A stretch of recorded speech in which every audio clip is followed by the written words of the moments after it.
Siku ya leo kutakuwa na mchezo mkubwa wa ligi kuu ya NBC Tanzania Bara, mchezo ambao unaweza kuzikutanisha timu mbili kubwa zenye uzito unaofanana. Timu ya Azam FC wakienda kucheza dhidi ya timu ya Yanga Sports Club katika mwendelezo wa ligi kuu ya NBC Tanzania Bara. Kwa timu ya Azam FC wao wanashikilia nafasi ya 3 kwenye msimamo wa ligi kuu ya NBC wakiwa na alama zao 27, lakini kwa upande wa timu ya Yanga Sports Club wao wanashikilia nafasi ya kwanza katika msimamo wa ligi kuu ya NBC Tanzania Bara. Sasa huu ni miongoni mwa michezo migumu kweli kwa timu zote mbili, kwa maana ya kwamba kila mmoja hapa anahitaji alama ambazo zitamsaidia kujisogeza juu mwa msimamo wa ligi kuu ya NBC Tanzania Bara. Azam FC anahitaji alama 3, lakini timu ya Yanga Sports Club naye anahitaji alama 3 ambazo zitamfanya aweze kujikomelea pale juu mwa msimamo wa ligi kuu ya NBC Tanzania Bara. Sasa katika msimu uliotoka kumalizika, msimu 2024-2025, timu hizi mbili, timu ya Azam FC pamoja na timu ya Yanga Sports Club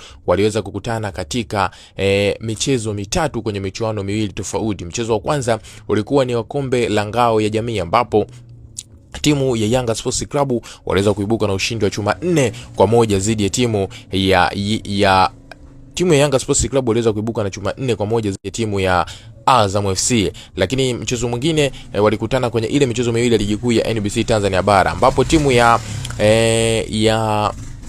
Yanga Sports Club walipokuwa nyumbani walipokutana timu ya Azam FC, timu ya Azam FC waliweza kuibuka na ushindi wakiwa ugenini mbele ya Yanga Sports Club chuma 1-0, na mchezo ukatamatika hivyo ndani ya dakika 90, hivyo timu ya Azam FC kuondoka na alama 3 muhimu. Lakini kwenye mchezo wa marudiano, ambapo timu ya Yanga Sports Club naye ilikuwa ugenini alipokutana na timu ya Azam FC, Yanga Sports Club waliweza kuibuka na ushindi wa chuma 2-1. Kwa hiyo kwenye michezo mitatu ambayo ilikutana kwenye msimu uliotoka kumalizika, Yanga Sports Club aliweza kuibuka na ushindi katika michezo miwili, huku mchezo mmoja Azam FC akiibuka na ushindi. Kuelekea sasa kwenye mchezo huu wa ligi kuu ya NBC Tanzania Bara kati ya timu ya Azam FC dhidi ya timu ya Yanga Sports Club, mchezo ambao unafanyika kwenye dimba la Benjamin Mkapa, ukizikutanisha timu hizi mbili ni miongoni mwa michezo migumu ambayo unaenda kutokea ndani ya dakika 90. Lakini kwenye press ambayo iliweza kufanyika pale ikikutanisha mabenchi ya timu zote mbili, benchi la timu ya Azam FC lakini pia benchi la timu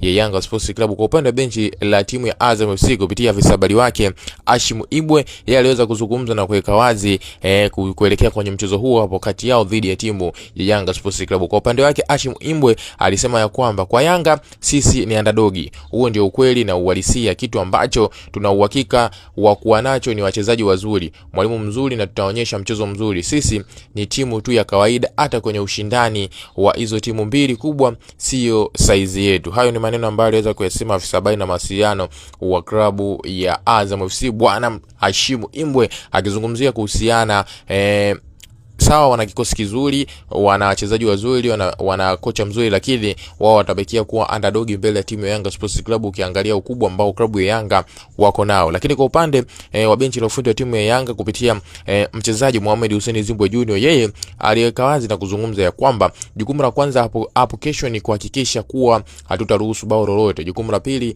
ni kutengeneza nafasi nyingi za mabao bila kupoteza malengo. Tahadhari ni muhimu, kwani wapinzani wetu nao wana wachezaji wenye uwezo mkubwa. Azam ukiwatazama utagundua wana mabadiliko chanya kadiri muda unavyokwenda.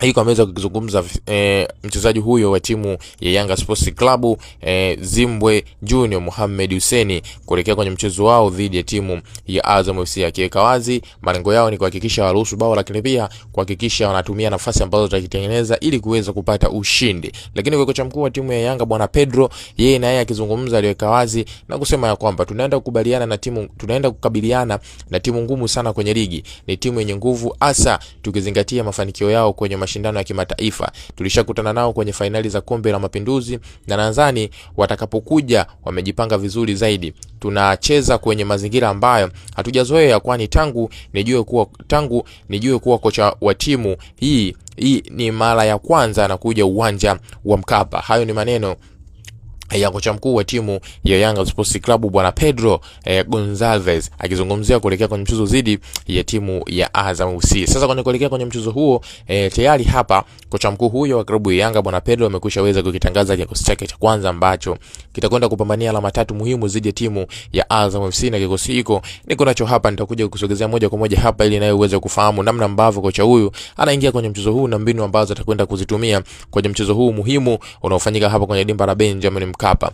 Kwa upande wa golini ameanza golikipa Djigui Diarra, beki nambari 2 ameingia mchezaji Isra Patrick Mwenda, beki nambari 3 Mohamed Hussein Zimbwe Junior, beki nambari 4 na beki nambari 5 Bakari Nondo Mwamnyeto akishirikiana vyema na Ibrahim Abdullah Baka. Kwa upande wa kiungo nambari 6 Mohamed Damaro, winga nambari 7 Max Nzengeli, kiungo nambari 8 si mwingine bali ni Duke Abuya. Mshambuliaji kinara ameingia Prince Mpumelelo Dube, kiungo nambari 10 Starboy Alan Okero, huku winga kushoto akiingia mchezaji si mwingine bali ni Mudasiri Yahya akitokea eneo la pembeni kama winga ya kushoto. Hiko ndio kikosi kwa upande wa timu ya Yanga Sports Club ambacho kinakwenda kuanza siku hii ya leo dhidi ya timu ya Azam FC kwenye mchezo huu muhimu wa ligi kuu ya NBC Tanzania Bara. Una maoni gani mwana mchezo wangu kuhusiana hiki? Njoo tuandike kupitia sehemu ya comment hapo, bila kusahau kulike, kushare, na jambo la muhimu kuliko yote hakikisha unakwenda kusubscribe channel yetu kwa kubonyeza maneno mekundu yaliyo chini ya video hii yaliyoandikwa subscribe.